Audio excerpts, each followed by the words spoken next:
গল্প তো অনেক আসে, এখন সব গল্প তো আসলে করা যায় না।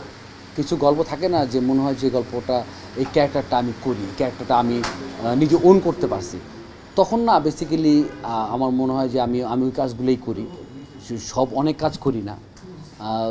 এবং যে আপনি বললেন যে ইউটিউব, ওটিটি, সিনেমা, টেলিভিশন, আমার কথা হচ্ছে যে ভাই প্রপার অ্যাক্টিং করা দিয়ে কথা, সেটা এখন কোন প্ল্যাটফর্মে যাবে এটা তো আসলে ডিরেক্টর জানে বা আমি জেনেও নিই।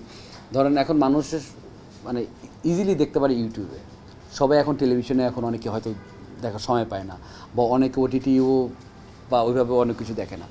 সো নাটক করি বা ওটিটিতে কাজ করি, সিনেমা করি, ওয়েব সিরিজ করি, যেটাই করি, আসলে মেন কথা তো অভিনয়টাই করতে হয়। তো অভিনয়টাই আসলে একটু মন দিয়ে বা ভালোবেসে করাটাই হচ্ছে ইম্পর্টেন্ট। আমি তো টেলিভিশনে কাজ করছি, ইউটিউবের জন্য কাজ করছি, আমি তো ওটিটির জন্য কাজ করছি, তাই না?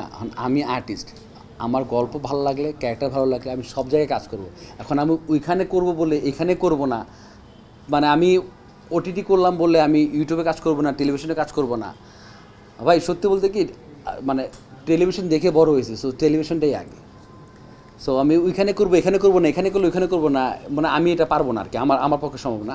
আমি অভিনয় শিল্পী, আমি সব জায়গায় অভিনয় করব, আমি অভিনয় করতে চাই, এইটা হচ্ছে আমার কথা, যে ওইখানে করবো না, এখানে করবো, এখানে করবো, এখানে করবো না।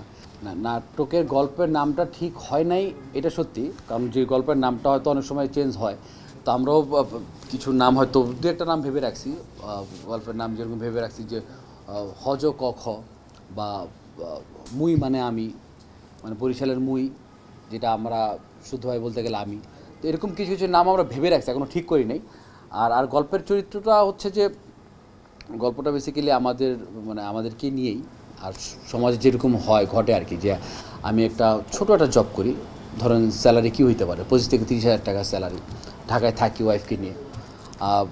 আমার ওয়াইফ ঢাকায় বড় হওয়া, তো ওর চাহিদাটা ছিল না, কিন্তু চাহিদাটা বাড়ছে ওর বান্ধবীকে দেখে। ওর বান্ধবীর অনেক টাকা, বা ওর বান্ধবী হয়তো কাউকে ভাঙায় খায়, কোনো সিনিয়র কোনো পার্সনকে, তো ও যা নেয় আর কি, দামি জিনিস, সেটা নেকলেস হোক, দামি মোবাইল হোক, তো ও এসে দেখে আমার ওয়াইফকে। তো আমার ওয়াইফ এগুলো দেখে দেখে দেখে মানে একদিন দুদিন কয়েকদিন ভালো লাগে, তো একটা সময় ও বলে যে আমাকে দাও না দাও না, তো মোটামুটি ফোর্সই করে। তো আমি তো ভাই অসৎ পথে কামাই না, তো একটা সময় আমি বাধ্য হই কি হই না এটা আসলে গল্পের মধ্যেই দেখা যাবে। আর হচ্ছে আমাদের এখানে ডিরেকশন দিচ্ছে অপি আশরাফ এবং শাহিন ভাই, এবং প্রজেক্ট হিসেবে আছেন আমাদের আলোজ্জ্বল ভাই। এটা যাবে এসিটিভিতে। তো আশা করি গল্পটা ভালো লাগবে সবারই। ওই গল্পের সাথে অনেক কিছু জড়িত, আব্দুল্লাহ রানা ভাই আছেন, তারপরে মাইমুনা মামু আছে, শিবলু ভাই আছে আমাদের, তারপরে সীমন্ত আছে, সামি আছে, তারপরে আর অনেকেই আছে আর কি। নাটকটা কি জনরার? মানে এই সমাজেরই আর কি, এই সময়ে আর কি যেটা ঘটে আর কি, কিছু কিছু জায়গায় কমেডি আছে, তারপরে বা সব কিছু মিলে আর কি, কমেডি থাকবে, মানে হাসি কান্না সব কিছু মিলে, রোমান্স থাকবে, সব কিছুই আর কি। এখনকার সময়টাকে রিপ্রেজেন্ট করবে, ইস্যুটাকে টানবে, সেরকম গল্প চিন্তা করেই কি আসলে আপনারা যারা এখানে জড়ো হয়েছেন তারা কি ওই চিন্তা করেই কি এখানে যুক্ত হয়েছেন, নাকি আসলে করার মতো করা এরকম একটা বিষয়ে কাজ করছে? না, করার মতো করা না, মানে করার মতো করা বলতে যে টাকার জন্য করা ওইটা না, যে দিন যাবে একটা অ্যামাউন্ট নিয়ে বাসা যাব, ওরকম চিন্তাভাবনা কখনোই ছিল না।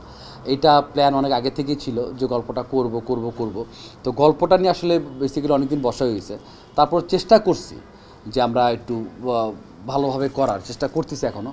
তো এর আগেও ধরেন যে আমরা সব সিরিয়াল তো আসলে এখন সিরিয়ালগুলো মানে হচ্ছে সবাই একটু দিন শেষে একটু ফান চায়, একটু মজা চায়, তো ওইটাও রাখবো, সব কিছু মিলিয়ে রাখবো।